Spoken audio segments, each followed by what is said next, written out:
everyone. Happy Wednesday. There's no joy in Mudville tonight. The mighty Casey has struck out. But it is football season. So let's focus on football. Our first story, actually, today is on football. You're watching Techstrong, gang.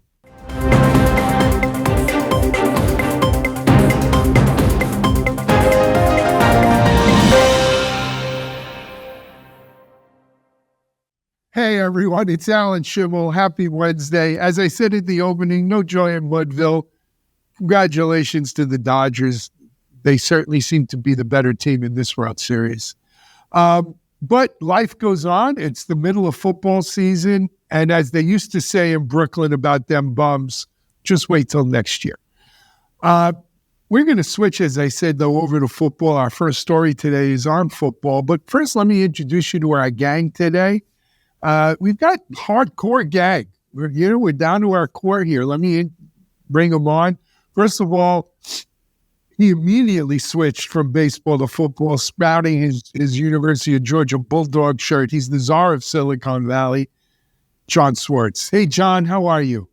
Hey, Alan. You know what? I'm holding out. Desperate times call for desperate measures. So I don't know if you can see it. There it is.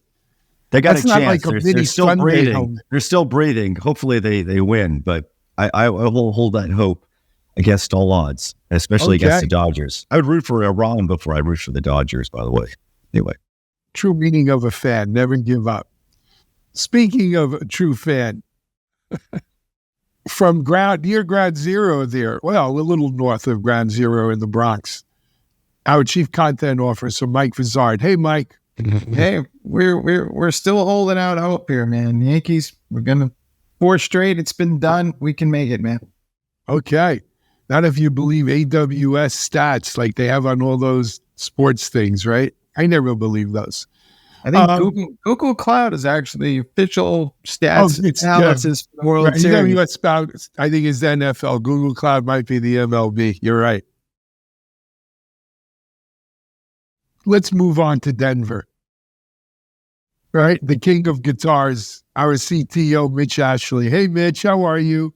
Hey, I'm doing really well. You know, if it's any solace, you could be a Rockies fan. Just be thankful.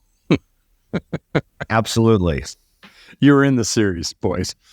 Yeah, I guess there is that. Yeah, it's kind of like a silver lining somewhere. And, Yeah, no, Buffalo's, they're kicking some butt.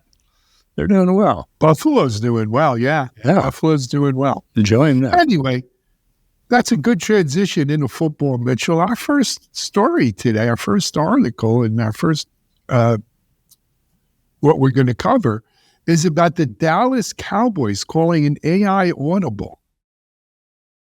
Is AI calling the plays now, John? Is Google Cloud calling plays? What's going on here? Well, eventually that might happen. They might actually do game planning based on AI and tendencies of other teams and their own tendencies. So, yes, I ran into the Dallas Cowboys CIO is a guy by the name of Matt Messick. And I'm going to make the argument that this guy is probably in as much pressure-filled job as the head coach of the team, who's probably going to be gone by the end of the year. Matt Messick has been the CIO for a couple of years. And just to give a little history about the Cowboys, I actually make the argument that they're as successful as a tech and marketing company as they are as a sports team. I mean, they haven't been to an NFC championship in decades, but they are the most valued team according to Forbes. I believe it's about $9 billion. And they're also a pioneer in the use of technology, dating back to, you could say, arguably the 60s, late 60s, early 70s, when they were the first team really to use computers. It was Gil Brandt, who was called the godfather of modern drafting. He would use computers to find and evaluate players that were nowhere near the radar of other teams. Now, since then, the Cowboys have been working with people like AT&T, so they've helped develop this 5G network several years ago within their stadium, which is AT&T Stadium. They've done a lot of research. They sell a lot of merchandise, and they do that basically through technology. And they look at AI. Interestingly enough, Jerry Jones, who's a marketing genius, I will say that he is a marketing genius. Terrible GM. Yes, I was going to say one of the worst GMs in history, but he understands the one technology where he's gone to Matt and said, I want to learn about this. The only technology is AI. And does this sound familiar? Everybody in the Jones family, which owns the team, is pressuring Matt Messick to find out what they can do with AI moving forward. They want to be the trendsetters because in terms of technology use, they really are among all the teams. The other teams send their CIOs to Frisco, Texas, where the Cowboys are headquartered, to find out how they use technology. And what they want to do with AI is they want to use it not only to sell even more merchandise, but they're looking at game planning. And yes, they are looking at in-game gambling. That is the killer app that they are really interested in.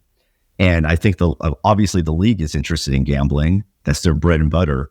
But the Cowboys see that as an incredible incentive. So anyway, I talked with him and he kind of laid out some of the plans that they're working on. They're a big Cisco user. They use all the collaborative stuff from Cisco. Cisco just came out with some agentic AI offering across their collaboration tools. The Cowboys are embracing it.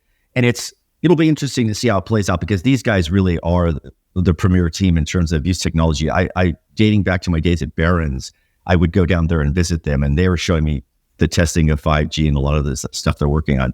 So, in pro sports, it's very competitive. It's as competitive on the tech side as it is on the sports side. So are you saying that jump we in should, here before I go? Yeah, Mike. are you saying that we gamblers, I guess, are going to have to join some sort of AI network to counter this so that we can use AI to win? I mean, how's this playing out in your head? So one of the things that Matt really, the reason why they're obsessed with the 5G network to begin with, I remember going down there and they were testing it in downtown Dallas. So AT&T is headquartered not too far from AT&T Stadium. And they were obsessed with speed inside the stadium. So one of the things they do now is they do a lot of instant That was Al replay. Davis. Just speed, baby. So Yeah. with Dallas, they're obsessed with speed and throughputs and uploading and downloading. So what they want to do is they want to make it as fast as possible for a myriad of reasons. But I think the one thing that they are the most obsessed with is creating this opportunity to bet on games inside the stadium. Plays, not just games. Yes. They yes, want play the guy to play. in the stadium to say, Yes. it's 3rd down and 5. What they are gonna the make odds it? that he passes? What are the odds that he runs? What are the odds they got the first down? Who is he passing to? Who's he handing off to? And they Yes, want and people to bet play by play by play. You need real low latency, high speed to be able to do Yes. that. And they want to be replacing the diamond vision with your handheld, right? You're betting, you're watching the plays, maybe you're watching the football game like this, right? As much as you are looking at the field. And I think that's actually, oh, sorry, go ahead, Mike. I think the coaches are going to love this because instead of people screaming for their heads, they'll just say, fire the AI agent. Well, but you need that AI because to create as much as you need speed for the person to be able to make their bet and get it in time, right? It's 25-second play clock. You need that AI to make the odds in real time as well, right? For someone to sit and calculate what are the odds of a throw versus a run, what are the odds I give it to this guy, not that guy? And also in that same 25-second span, right? Given all the variables, it's 3rd down and 4, and we're at their 40, and we're trailing by 6. This screams for AI when you think about it, right? You're going to need AI to make those odds. It all makes perfect sense to me because the Cowboys have always been kind of the outlier in the NFL. Remember, there was that whole Coke sponsorship throughout the NFL, and Jerry Jones wanted to do a deal with Pepsi. So he was the one renegade who got his way, which led to this kind of like more of an open Jerry field. he was more than a renegade. He sued. Yes. He sued the NFL to be able to do his own thing. Now, look, he is a master marketer. He's a terrible GM. Hence, they haven't been in the, at Super Bowl in forever. But terrible GM, but a great marketer, and that's why they have the valuation they do. Right? They fancy themselves America's team. Now, so I'm gonna give you a quick context, and then I'll head back to you. So I mentioned this company. My full disclosure: my daughter worked for a startup called Venue Next. They had an affiliation with the Vikings, the 49ers, and I think they worked briefly with the Cowboys. And this startup, which basically burned through its cash and crashed and burns, they had this kind of let's see, about 10 years ago. Yeah, up about it's 10 years ago. They had an app that was within the stadium. And the whole idea is everything goes through your phone, your ticket, your parking, you order from your seats. And I tried it out. It does work. It did work fairly well, but it was a very limited menu. That was kind of the beginning of this. You buy merchandise and have it delivered to your seats. And so the Cowboys kind of picked up on that. And they see where all the money's going, right? The NFL predicates, if you watch pregame, especially on NBC, it's BetMGM. I mean, there's a guy on there who has as much airtime as any other of the hosts. They all do, whether it's MGM or Martin Logan, one of our partners here at DevOps.com, Media Ops, is the CTO, CPO for Caesars Entertainment. He built their online gambling and runs that team. Not online gambling, they call it online gaming. But, John, I'm a season ticket holder here to the Dolphins. I don't go to a lot of games, but the Dolphins app has that ability in it now. I can order right to my seat. I can order merchandise. My parking's in there and everything. But let's talk about the Cowboys. How about them Cowboys? All right, so I'm a Steelers fan. Full disclosure, I'll say it up front. And you're right. Even before Jerry Jones, Gil Brandt was the father of bringing computers to the NFL. He computerized, digitized all of the college film so that when you looked up a player in the Cowboys system, they had all the college film that you can to go scout that player and see what he's like.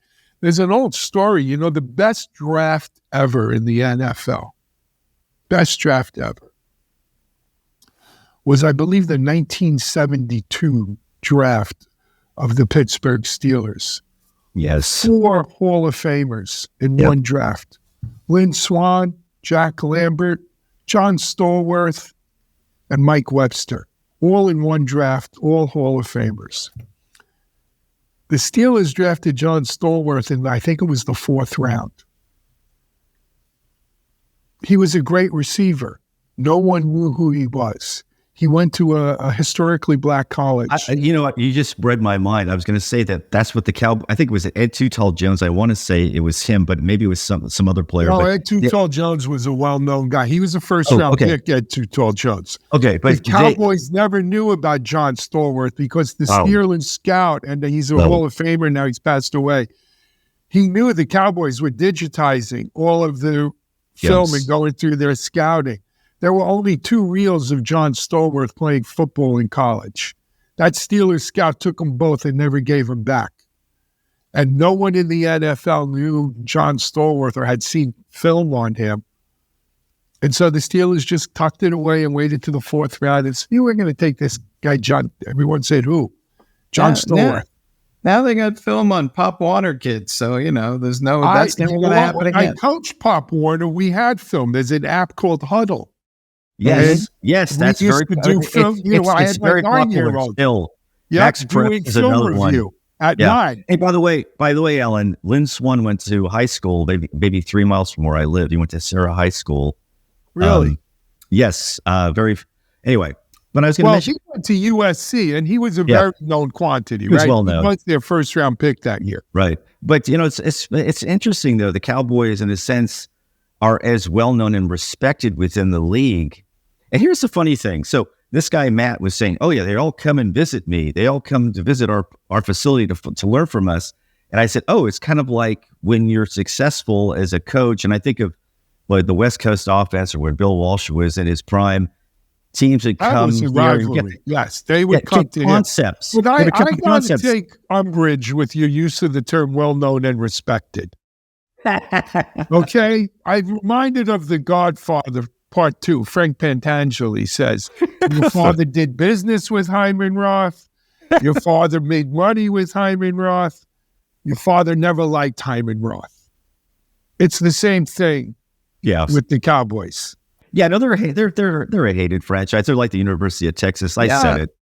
I take issue with the whole, America's team thing. I think they invented that themselves. Of course they did. America's team. More people hate on the Cowboys. I hope my friend Michael Farnham is watching this back home in Houston, by the way. Because Farnham, this is for you. I know Andy Ellis and the rest of my cybersecurity football friends and George Hume out there, fly Eagles fly. Let's all jump on that bandwagon about those Cowboys. Anyway.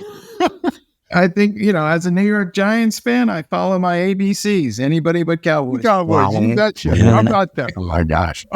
Anyway, John, thanks for bringing this one up. It actually is a great story. We got off the track here, off the rails. All right. I have all this anger and aggression because of the Yankees. I apologize. So I'm taking it out on the Cowboys. Anyway, let's move on. We'll take a break here at Techstrong, gang. Let me compose myself. We're going to come back and talk about overcoming observability obstacles.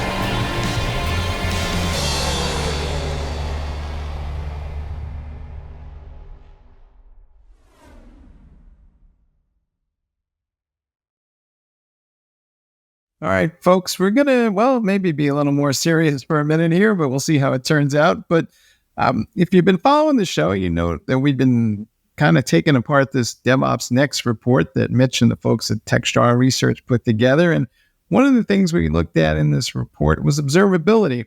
And this whole category, Mitch, always leaves me scratching my head a little bit because theoretically, at least, observability has always been a core tenet of DevOps. And yet here it is, decade later, and we're still trying to figure this thing out. So what is your assessment of where we are with observability? The research says there's more investment in the area, but what the heck is it?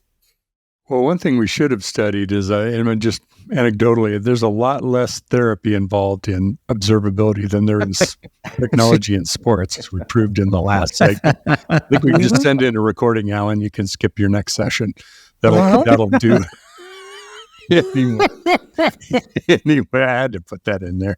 So, observability's been around for a while. It started with the open telemetry and open tracing coming together and combining forces. And people talked about it as, logs and alerts and traces, right? Well, much more than that. It's kind of grown up in parallel with, as DevOps has, matured and expanded, cloud native and microservices and containers. And, observability has also progressed in several ways. One of it is being used in multiple areas, not just in operations for IT, but also in security. And another is, as the complexity's gone up, we need more than just the logs and alerts and traces. We need really visibility across all of our systems to be able to trace down or walk down a security incident, or this bug that's happening in an application that may be involving external services, our own apps, our own databases, maybe in the cloud, maybe on-prem, all these different locations. So it's grown and is really well established, Mike, but even in our own DevOps research, I think it was about 47% said that they were using observability. Okay, so not even half yet, quite. So there's certainly more room to grow. I think the biggest thing about observability that we're finding is it's not only moved and used in security as well as IT ops, but we're starting to see it in test. We're starting to see it in software development. We're even seeing applications designed for telemetry that is going to go into an observability kind of solution. Now, the real question is, are we creating more stovepipes, more silos of data and not being able to see across all that data? Or are we sharing that data on a common platform, some kind of a data fabric, and identifying where we share data across the dimensions or the domains of the different areas using? That's probably the next frontier. I won't claim AI is going to solve that problem for us. I think we got to organize the data ourselves better. I feel like people don't distinguish enough between observability and monitoring, where I'm just looking at a bunch of predetermined metrics, and then they call that observability. So I'm not sure that 47% number is as high as we think it is. And a lot of times, a lot of the applications still aren't even instrumented yet because nobody figured out how to go back to all those legacy apps. And when we had application performance management tools, they were so expensive, we only used them for a handful of applications. And to your point, we now have all these cloud native applications and things are more complex than ever, but I feel like we're not quite catching up to that complexity, and there's still a lot of work to be done here. Someone's using, Prometheus and OpenTelemetry. Mm-hmm. OpenTelemetry is the second biggest open source project in the CNCF. It is. I do not doubt that people are instrumenting their apps today, but I don't think that those apps will represent even 10% of the total install base of apps that are out there. Let me see if I can help you here, Mike. How about those Cowboys? How about them Cowboys? Trigger them. Let me see if I can help you. I think when you look at the observability conundrum, you got to look at it around the event horizon of deployment, right? How's that for a little Carl Sagan-ish? Post-deployment observability, for all intents and purposes, has replaced performance management. It has replaced APM. What we used to call APM and ALM and management is now called observability. I don't care whether you're New Relic or Cisco's App Dynamics or Datadog or any of those things, or Grafana, they're all about observability all the time, right? So post-deployment horizon, observability is the new nomenclature, the new name for what we used to call what you referred to. But I think when we look at this 47% number of DevOps teams, of DevOps people who are using observability, it goes exactly to what Mitchell said. It's pre-deployment event horizon. So it's sort of the left of the deployment horizon. And it's the testing teams. It's the classic DevOps feedback loops of taking observability data from post-deployment, going through the wormhole, if you will, of the event horizon back to pre-deployment and using that data to make my testing better, to improve my code and act, faster, get my next releases done better, faster. So I think that's where the action in observability is, pre-deployment. Mm-hmm. I hope that helped you. When do I call the temporal police to prevent me from going back in time? Is there any laws about that? We could sign Tom Cruise up for this one, but I like the through the wormhole thing. That was kind of we need a little Owen Wilson guild. Little Owen Wilson to help us out. I was thinking of the spacing guild, Mitch. I think part of the problem here has been the tools themselves up until most recently have been too complex to use. And I remember talking to somebody and explaining it to them, and they were like, well, that sounds awesome, but I have no idea what queries to ask in the first place. And I think with the help of AI, maybe we won't have to launch the queries soon because the machine learning algorithms will tell us what queries to run. I mean, you have to think of this also as a data problem because when I grew up writing software, right, it was like stuff goes in the logs, and then when you couldn't figure out what happened, you added more log messages, and you hoped that was going to lead you to some clue of what might have happened to trace down or walk down where an issue was. Now it's more about, okay, we have better tools to do aggregation of much more content, much more log and telemetry data coming from everything, from security devices, networks, host servers, cloud services, our applications, the infrastructure software that we're running it on, Kubernetes, containers, everything else. That's a massive amount of data. So in many ways, that makes the problem much, much worse, Mike, to your point of okay, great, we've got all the data now. How do I do anything with it? As opposed to get overwhelmed and never find anything.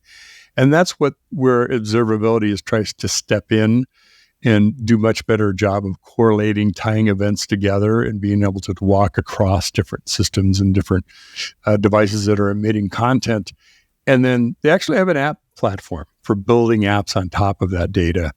I believe it's like in Splunk, I think it's Splunk Development Language, if I remember right, SDL, to actually build apps. And it's a very, popular marketplace and a lot of free apps and things like that. So people now have at least the data to operate with.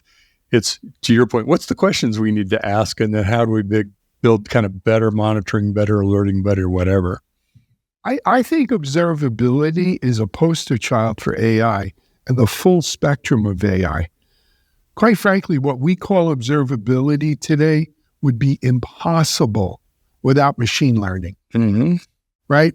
A lot of what we do with observability to this point is based upon our ability to sift through large and larger data sets, find patterns, tendencies, and bring those to the forefront, if you will.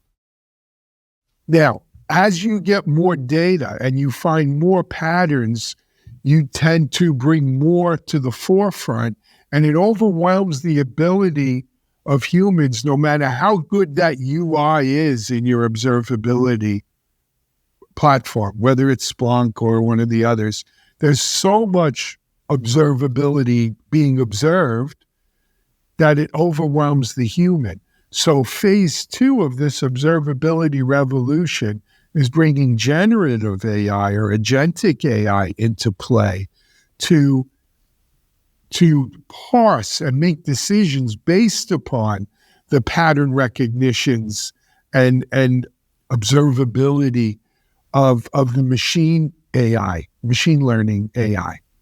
Well, that's right? where I'm going with the, to your point about AI, about building apps in a, Splunk development language or whatever it is much more use of natural language query interface, right? So I'm not writing queries, I'm not writing apps. Yes, I might have those things, but... No, but I'm talking about AI taking, actions based upon what the machine learning shows without a human involved. That's your agents, right? That's where you start to turn those loose. Hopefully, the agentic ones. And hopefully they work. I mean, but that's if you don't think they're going to work, let's not waste our time and effort in doing it. Right? I mean, building up to being idea. agentic is all. Yeah. So are you saying that there'll be no software engineer to review that process? Because there's a saying in AI that says there'll always be a software engineer because they're going to be able to do more valuable things with their time. Right. But there's a saying that says it's one thing to be wrong. It's another thing to be wrong at scale. And if I let the agent go do something on its own, bad things are going to happen. Sarcasm meter. Yeah. But, oh boy, where'd we go wrong today? It's a day. We go wrong. This is why we try not to go just hardcore all the time. Because So there's a problem with running in the red line now. Anyway, there is one other issue here that I would like to point out too. And some of the engineers I talked to are getting yelled at by their CFO for storing too much data. It's too expensive, and they're getting these bills, and the CFO's like, "What the hell is all this log data crap doing?" You mean this? Well, yeah. Well, look, we've heard this with Splunk. That's right? Been forever the issue, right? Vendors, Splunk being number one. So that's the classic case of just because I can doesn't mean I should. And there's been a lot of takes on this. I've seen some companies that do their analysis in real time and then purge data that they don't think they're going to need. But there's hoarders wherever we go, and there are some hoarders who just say, I need everything. I want to store everything. My wife's like that with our children's pre-K art projects. But really that being said, this is why we have different tiers of storage, right? And cheaper storage versus premium storage. But that is, that's a constant kind of fault line that moves depending on your tolerance. Well, so we can have a Halloween movie that's called, the Observability Purge, right? We'll go from there. One day a year, right? One day a year, we're allowed to purge. I mean, it's still a big area of investment. I think about 2/3 of our folks that participated in our survey said that they were doing modest or significant increases in their observability spend. So it may be just that incremental data, storage you're talking about, Alan, and maybe those other uses in other areas in the SDLC too as well. Look, storage is a good business. You're always going to need it. Just got one word for you, young man: storage. Storage. Not plastics. Okay. No. With that, I'm just full of movie references today. Let's take a break here on our observability obstacles. We're going to come back about something that's kind of actually, no kidding, near and dear to me, managing the shift or making the shift to managed security services, MSSPs, a lot going on in there. You're watching Techstrong, gang. Discover Techstrong Group, the epicenter of tech innovation. We're your go-to for reaching IT leaders and practitioners worldwide. Our secret? Impactful content that sparks awareness, engagement, and top-quality leads. With us, you'll access editorial websites, streaming videos, virtual events, custom content, analyst research, and more. Join our satisfied clients. Let's revolutionize your tech journey. Contact us today and tell your story to the world in the most powerful way with Techstrong Group.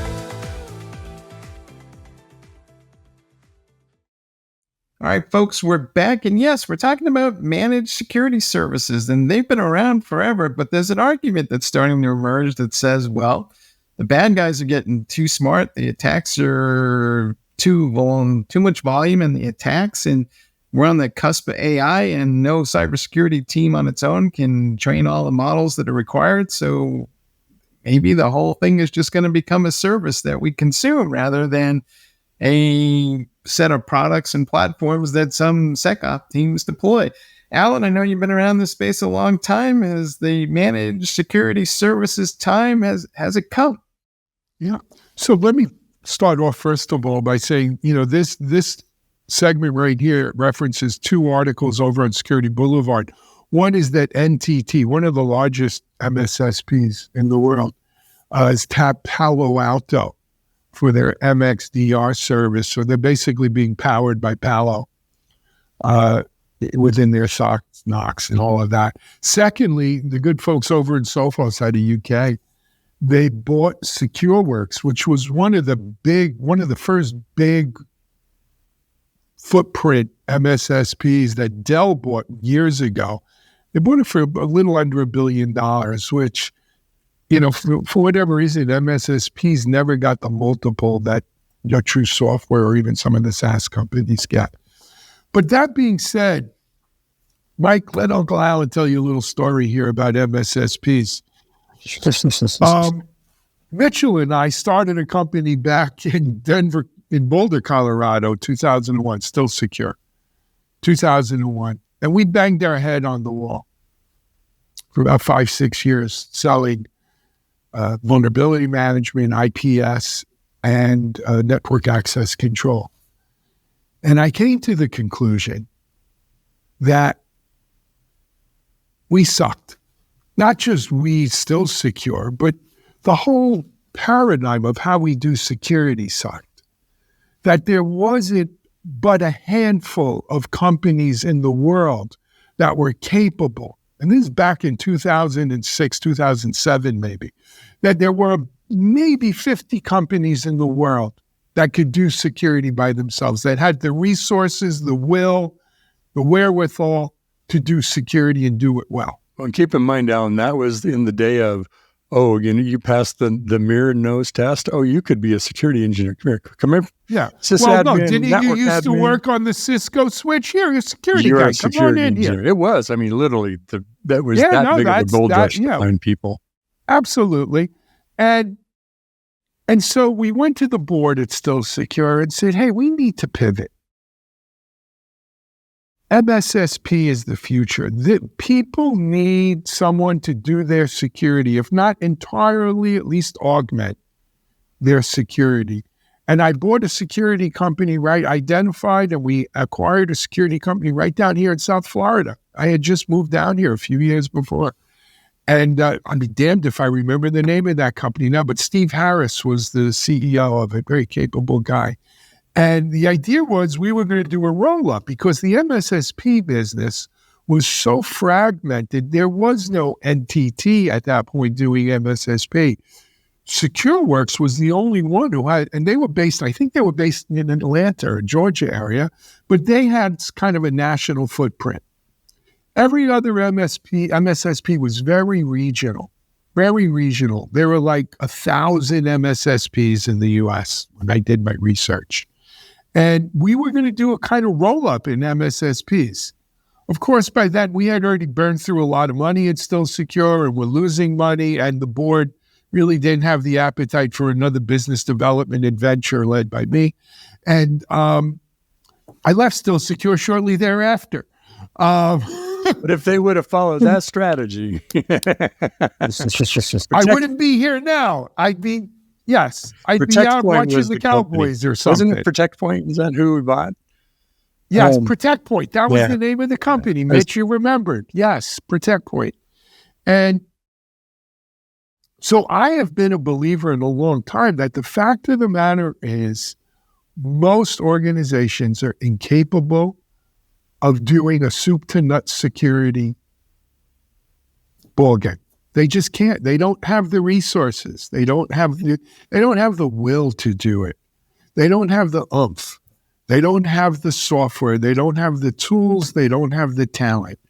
And so I say this is a trend that's been a long time coming, right? This has been a long time coming, and good for Sophos, because Sophos made some great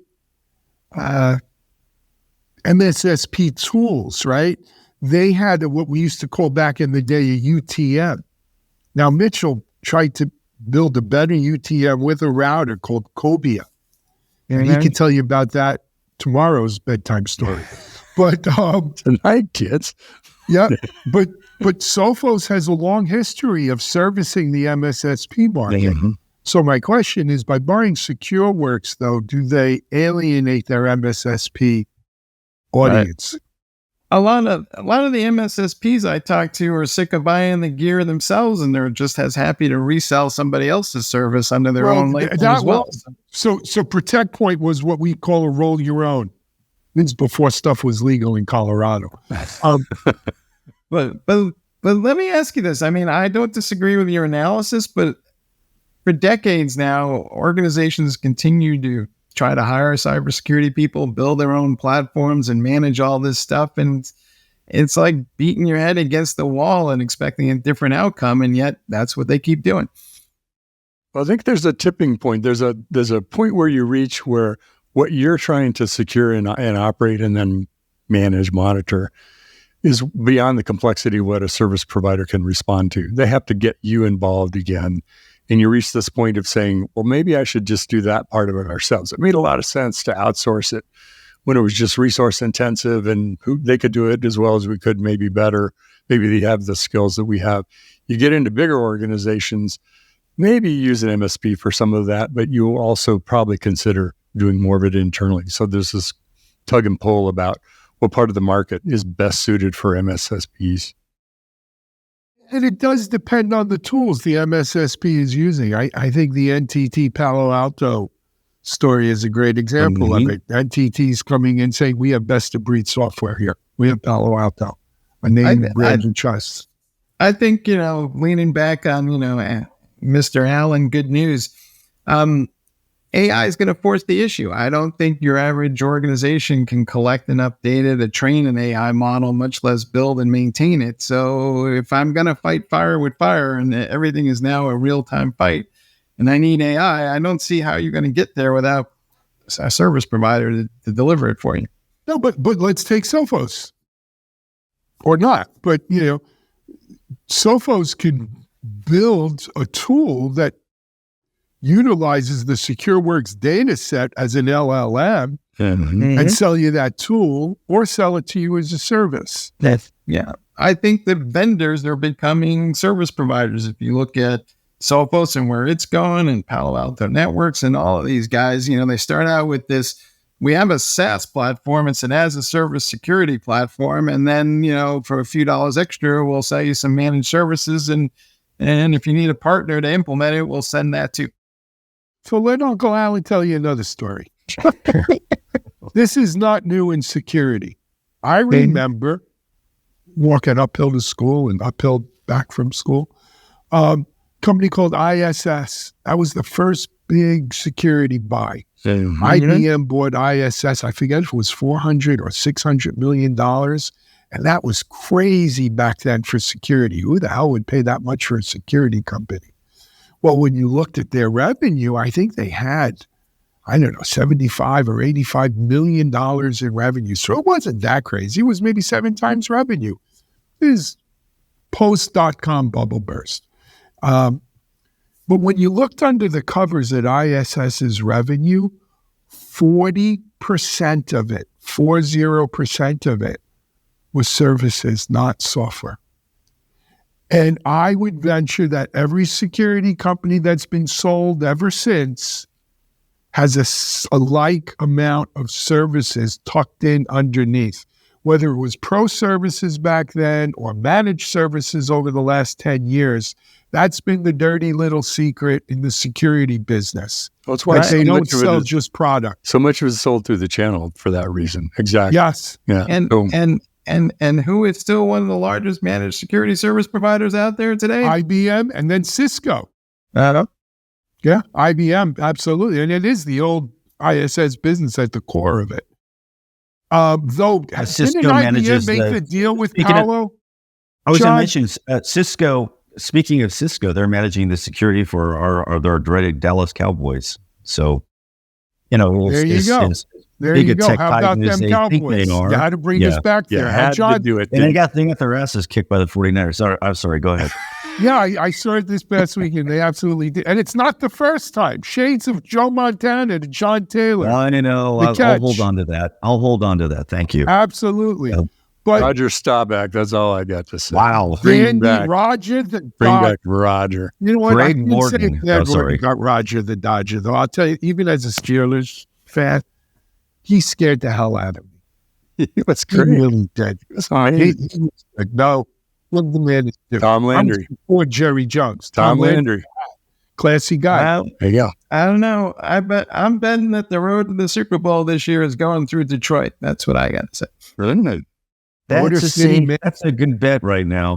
Looks good, but we'll see what happens. But let's get away from football back to managed security here. I'm sorry for just starting that. I'm sorry. Yeah, no, but but that's the truth. IBM security, huge. Cisco for many, many, many, many years was the largest security vendor in the world. They may still be, but especially if you consider Splunk a security company and you add their revenue to it. Mm-hmm. Yeah. But that being said, a lot of services wrapped in there, and a lot of services in their channel wrapped in there. So this is security. Palo Alto look at Palo Alto Networks.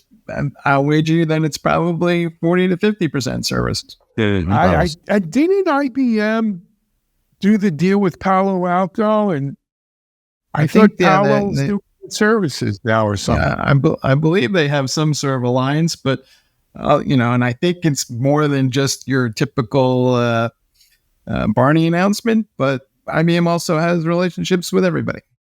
No, there was something. I don't remember it now, but I remember covering it when it came out. It was my AI and your AI are going to meet in the cloud and we're going to work together kind of thing. Yeah, but there was but then there was a quid pro quo underneath that with the transferring. One of them got technology, one of them got the contracts. And I think IBM gave up tech and Palo Alto got contracts. There you go. Guys, what a great core Techstrong gang today, huh? We had a lot of fun. Well, thanks for joining us on ESPN here on Techstrong TV. So this is you just trying to harken back to the core four of the Yankees. Is that where you're going with that? Oh, wow. 96.